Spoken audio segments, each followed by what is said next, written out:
Oh, hello friends, it's Julie. Welcome back to my channel. Today we're here with a reading vlog. Let's jump right into it.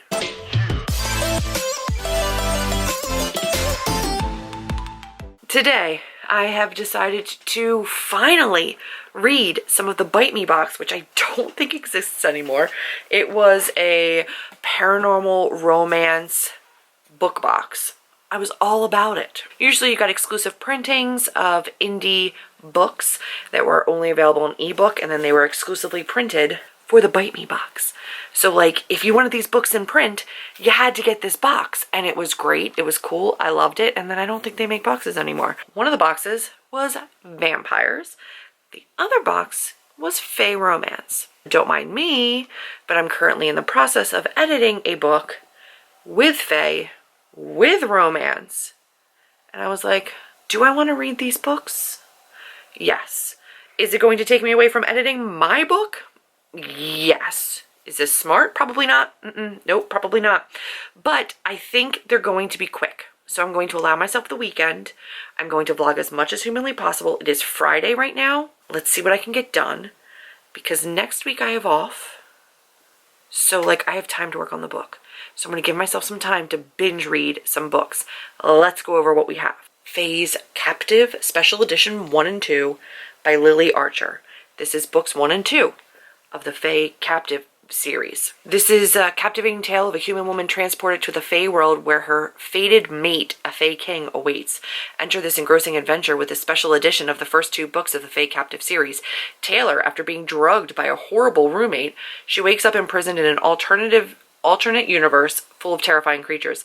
Now the biggest and scariest creature of all, a Fae king, believes I'm his mate. But secrets and villains lurk throughout the new world, and I don't know if I'll survive long enough to figure out how to get back home. And then Leander, the changeling, is mine. I know it from the moment I first see her. Despite my certainty, convincing her of our bond is more difficult than I imagined. Keeping Taylor safe from the dangers of my world is paramount, but my rising need to claim her muddles my mind and brings out my feral. Taking her to my realm is the answer to both our problems, but getting there won't be easy. Does it sound good? It's questionable, but maybe. Then we have King of Ruin. This is by May Sage. They say the Fae used to take the most beautiful maidens and make them their brides. They lied. What they do with them is much worse. After the 7 lords are massacred in one day, the throne of the Fae realm is passed down to their heirs. The Iron Circle remains leaderless as its true lord lives in another world. The nobles of the realm will find the heir, and they will destroy him or her. West, in the Silver Circle, a new lord has taken the throne, a warrior who never hesitates to crush ants for the good of the world, a man whose rule will change the fate of their realms. And then Mel, who has never known where she came from, typo, after centuries, she stopped caring until the Fae take her, dragging her to a land where bloodlines and power is everything. To survive, she needs to embrace the monster buried inside. And then we have C.N. Crawford's Dark King. This is Court of the Sea Fae, Book 1. Once I was a Fae princess with a sea magic at my fingertips. Now I'm a hunted supernatural in a squalid shop, stripped of my power. My only comforts are my stale cookies, Elvis records, and hula hoop. Until a lethally sexy Fae king arrives and rips even those away. After the brutal king throws me in prison, I strike a bargain with him. My freedom in exchange for helping him find a magic blade. What Lear doesn't know is that the blade might restore my stolen magic. But as we journey, the gorgeous jerk is starting to make me feel things I never felt. When Lear touches me, desire ignites. I see raging passion in his eyes. If I give in, I risk losing my chance at reclaiming my power. Even worse, I could be forfeiting my life. We're going to see. I'm going to read these, and then I'm going to report back to you, because they've been sitting here on my shelves for a very long time. Do I need to keep them all? Probably not. But am I intrigued? Yes. So let's see what other people's Fae look like. That's what I'm going to do. That's what you're going to get here. Are you interested? I don't know. Do you care? Maybe not. But I'm going to read these things, and then I'm going to report back. Sound like a deal? Sounds good to me. I'll keep you posted. I look like this. This is what I look like right now. I'm here in Fae's Captive. I have no words. This is where book 1 ends, about like halfway through. And it's moving fast. Fae changeling, stolen from the human world, immediately finds a king who scents her. He can scent her. He scents her. You can smell her. She doesn't speak their Fae language. I don't love it so far, but I don't hate it. So, you know, there's that. I've read worse things in my life. I don't really know what to say about it. There is a unique, well, is it unique? Not really. There's a summer and a winter court. There is the summer court or the Seelie. The winter court is the Unseelie, although Unseelie now has become like a slur. Pretty typical Fae structures. Humans/changelings are slaves. It's not like groundbreaking. It's nothing. Oh, I got sunburnt today. It's nothing groundbreaking, but I don't dislike it. Right now, she doesn't mind his alpha stature. She feels safe and protected because she's very scared. She doesn't know why she's there. He is immediately mine. You know, very, very mine. The desire to break through a door and mate her. I finished book 1. And we ended on a cliffhanger. I think she's ready to accept the bond and the fact that maybe she belongs in this world. Who knows? I doubt it. It's 125 pages. It was very short. And there's multiple of these. So this is an exclusive printing of books 1 and 2. And there is, in the fronty front here, a signed book plate, which is very cool. So I'm just going to continue right along to book 2, but I definitely didn't get as much reading done tonight as I wanted to. I did a little bit of diamond painting. I don't know how much of this I'm going to get read over the weekend. I wanted it to just be a quick weekend vlog and read a couple of these books, but I don't know how much of that is actually going to happen. So we're going to see what I can finish up tonight, what else I can read tonight, and then what else I can read tomorrow. And then I'm going to try to get this up for Tuesday. I don't think at this point that I will be continuing on with this series, but I swear to you, if there is not some, like, boom time in this book at some point soon, I'm going to get really angry about it. And at the pace it's going at, I don't know that we're going to get, like, sexy time in this book, which is books 1 and 2, which would be a little bit ridiculous, because I'm pretty sure they're supposed to be paranormal romance. Alright, friends, I am officially done Fae Captive by Lily Archer. Here's the thing. You have this back and forth dual POV between the two characters, but it's a paranormal romance box, and it's very clearly paranormal romance from the synopsis, and we have books 1 and 2 and no sexy time. That's not what I came for. There's some world building, some character building, but it's shallow, and so 225 pages in, I wanted some sexy times to kind of get me through it. And we don't get that. This will probably go in an unhaul pile, even though it is an exclusive printing and it is signed. I don't think I need it. I don't think I need it in my life. I gotta see which one I'm gonna read next. Hold on. I'll get it. I'm gonna check it out and then I will be back. King of Ruin has better ratings. This is another story. So there's only this much, which is like 204 pages. This one is shorter. This one does not have as great ratings. I think this is like a 371. This one is a 418. So we're going to read this one first. Is it a rainy Sunday morning? It's still morning. It's 11 o'clock. Yes it is. Did I just wake up? Yeah, I did. But I'm going to lay in bed, listen to the rain, and read this book for a little while. Because I'm avoiding working on my book. Oh, this is not the way to be a writer. It just isn't. 10 out of 10 don't recommend. I know I have off for a full week for spring break, and I need to give my brain a break before I know I dive really hard into editing and writing. Let's go read more Fae stories. They're not delivering the things that I would like. King of Ruin. No.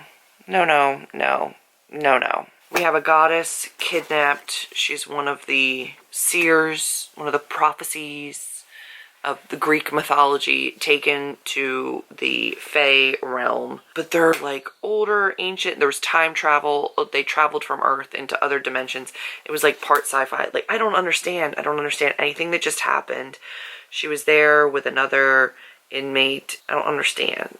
There's iron circles, there's Fae stuff, there's drinking from goblets of maybe of blood, and then the last page, literally the last page, is just boom time. But it's like a page of like, not fade to black, but like one page of naughty stuff. It's not what I came for. That's not what this cover told me I was getting, and that's not what I came for. A lot of like world building, mythology building, and it felt very info dumpy, and I don't love that for me. Yeah, I don't know. I'm struggle bussing because, like, I don't know if there's anybody out there who's like a super fan of this series. This is a signed exclusive printing. You can't get it anywhere else. But I don't want it. You can buy it from me. Same with this. I don't think you can get this anywhere else. It's in an original printing. I don't think that this comes. I think they're all ebooks. So if you want the physical printing, hit me up. It's not for me. I'm very nervous about this one because this was like a 4.17. Granted, not like a ton of ratings. This one was the best. Sea Fae, Immortal Sea Fae, is that what I'm reading right now? Little signed book plate in there. And another one with Lear. There's a Lear in this one too. Or a Lyra. I don't know. The names are very pre-populated. The Fae names. Man, I really wanted some like steamy Fae sexy time with, like, yes, give me some world building, give me some background, give me some context. It's not what I'm getting. And I'm also starting to doubt the amount of sexy times in my book. Not in a bad way, but like, my book's gonna give it to you. Just is. The reinvention of the wheel and the reclarification of Fae. Like, I think we know light and dark Fae at this point in our lives, in our reading, right? Like, I think we understand the basics of Fae culture. And then I give you a bit of a twist on that. Like, I give you a little bit of like a different look at the Fae world and the human world. I give you a little bit of a different look on magic and how all of that works. But like, I don't need to reinvent anything. I don't need to put them on different planets with like, I just don't need to do that. I don't need to give you like specific summer court, and I don't need to do that, and I don't do that. Let's see how this one does. I want it to be good. I skim read a lot of this because it was so info dumpy and so world buildy, and I get that if I was going to continue with the series, but I wasn't. I focused on the people that were clearly the main characters and clearly the ship. And when they were mentioned or they had interactions, I read. But otherwise, I don't care. I wanted to see how they built the relationship. Reading The Dark King, or just Dark King, not the... And I'm 113 pages in, and it's not horrible. I'm here in it. I have one tab in here because she said that she doesn't like sex. And I have a feeling this is going to be a sexy time book. And I wasn't sure if it was an asexual character, but it just seems like she had negative sexual experiences, like underwhelming ones. So I don't think it's going to be like a curing of like an asexuality or something, which would be horrific. I don't think that's what it is. So I'm actually going to remove that tab because I don't think that's the situation that we're in. I think she's just had underwhelming sex. But she's never had sex with a Fae king before, or whatever. But like, everybody in this is kind of like Fae royalty, and she's like hidden, you know, secreted away Fae royalty, right? So we'll see. But they have a mission together, and it's a deadly one, and the attraction is growing. But so far, in terms of like world building, character building, like drama, intrigue, and like sexy flirtation kind of sprinkled in, this one's still winning. I don't think it would be my go-to. At this point, I don't think I would continue with the series, but it's not bad. It's currently 227. I would like to finish this swiftly so that I can relax for a little bit before our writing sprint tonight and get this edited. I don't know. I thought I was going to have some like serious wins. Like, I thought some of these were going to be like really fun indie ones that I could point you guys towards and be like, you should totally check this out. Like, this is why you don't need mainstream, you know, big publisher paranormal romances, because there's like hidden gems out there. I don't think I'm going to get that. These are not like these. I don't think these are it. But maybe. Who knows? Like, it's definitely got more world building than like a KU smutty paranormal, right? So many of these are like a book one situation, book 1 or 2, or like shorter books where is it that compelling that I'm going to pick up the next book? So far, the answer is no. And I think that's where you fall short, right? Like, either it's compelling enough that you want to continue, or you don't. So like, if you don't sell somebody in the first book, then you've lost them as a reader, which sucks. And I know I'm a little bit more discerning because I don't have a ton of time to read. So I don't commit to series unless I'm really, really intrigued. And so far, these aren't doing it. But I guess, like, the average reader probably has a lot more time to just, like, passively read. And if they're available in ebook, it's probably pretty easy to just burn through the series.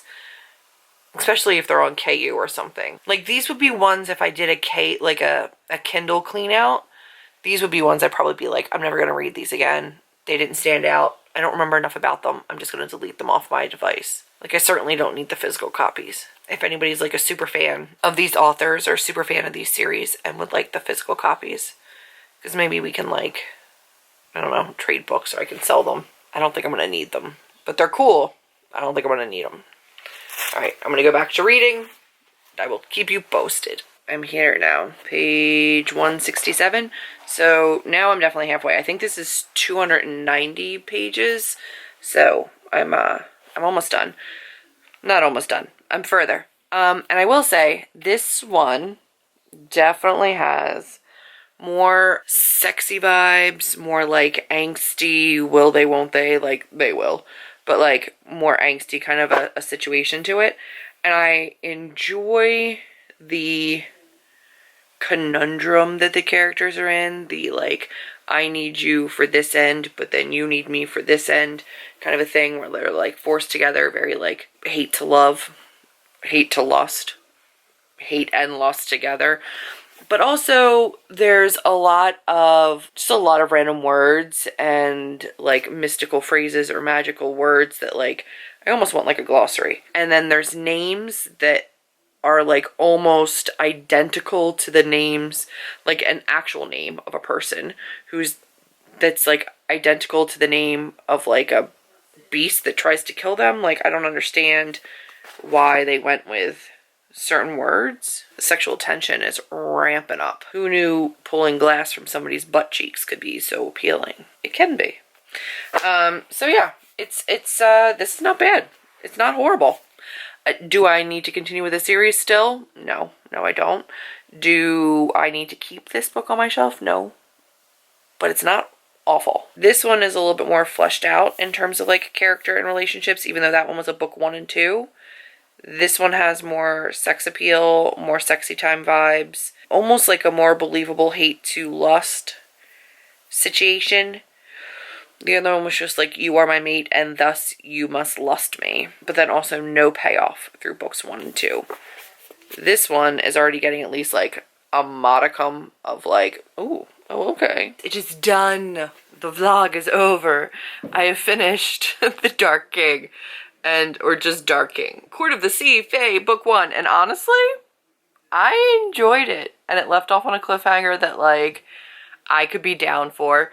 There was more than one sexy time. There was like partial sexy time lead up. There was world building. There was intrigue.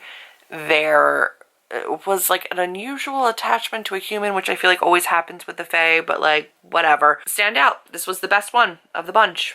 I did not see that coming. You know what though? It wasn't that it was like super water Fae. It wasn't like mermaidy Fae or like something like that. So it worked for me.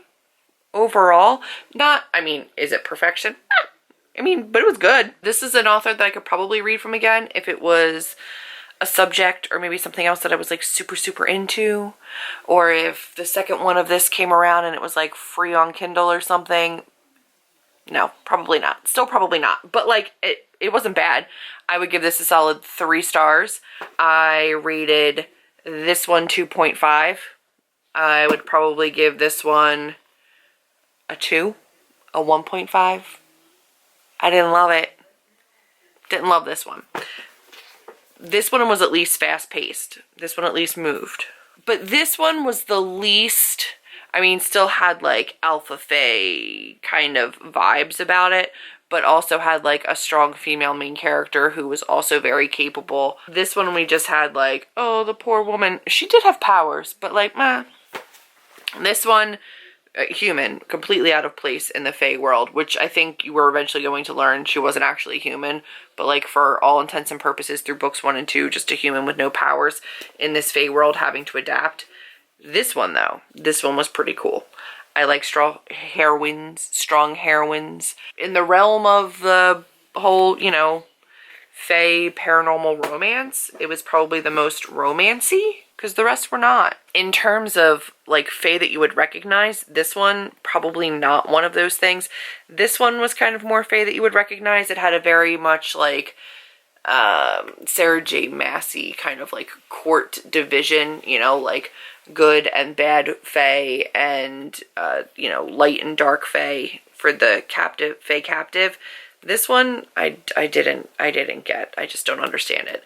This one was also a little bit more relatable in terms of that, but like, you know, it was the thing. I mean, in terms of a reading weekend, not a standout, but I can move a couple books off of my shelves, and that feels nice to just like purge. I knew that they would be faster reads, and then I have 3 vampire ones, I think, still to read. And I figured like Fae Romance, let me work on my book and read those and see what kind of inspiration I get. The inspiration I got is like, my book's pretty decent and I'm pretty stoked about it, and I want to get back to work working on it because I want you guys to read it, because I know that these authors are successful. Like, these are not authors that people don't know about. These are, you know, well-known paranormal romance Fae authors, and not just Fae. I think C.N. Crawford I've seen around a lot, and May Sage I have not heard a ton about, but like Lily Archer I definitely have seen. And I feel like if these books can make it, right, and there's readers out there for these books, then there's definitely readers out there for my book. So I'm gonna go get to work. So that's that. That's my weekend reading vlog. I'm going to get back to now working on my book. But I've been curious about these books for the last year. I looked on YouTube and I unboxed these. This was January a year ago. So January 2020. This was the box for Bite Me Box. And now I can say I've read them and I can move those 3 books off my shelves. But also, if you're interested in physical copies of these because you love these authors and you collect these or you read these, hit me up. Let me know. We'll work something out because I don't need them. These weren't for me. But somebody out there, I get it. I do. I understand. Thanks for coming along this amazing weekend reading vlog where I stay in bed and pretty much do nothing except for like get sunburned in odd ways. And I will see all of you in my next video. If you liked this, honestly, it's very random. I don't know why you would, but you can give it a thumbs up. You can click subscribe. You can give it a thumbs down. I don't think YouTube cares either way, but it would be cool if you could give me a thumbs up and stick around for a little bit. And then I will see all of you in another video very soon. That's it for now. Bye, friends.